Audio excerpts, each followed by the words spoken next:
Hi everyone, I'm Suyuk from One Stop Solution. In this video, I will show you how to delete your hotspot on iPhone. Disabling the hotspot helps you prevent unwanted data sharing and can save battery life. So, let's get started on how to delete hotspot on iPhone. First, open the Settings app. Tap on the Personal Hotspot option. If you are unable to tap on it, first, open your mobile data. Now you will be able to tap on this option. You will see the Allow Others to Join option. Simply tap the toggle switch right next to it to turn it off. When the switch turns grey, it means your hotspot is now turned off and no one can connect to it.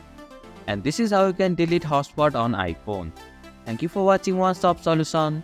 Hope this video was helpful. If it was, then hit the like button and comment down if you have any questions or feedback. Also, if you are new to our channel, please subscribe and hit the bell icon so that you won't miss our upcoming videos.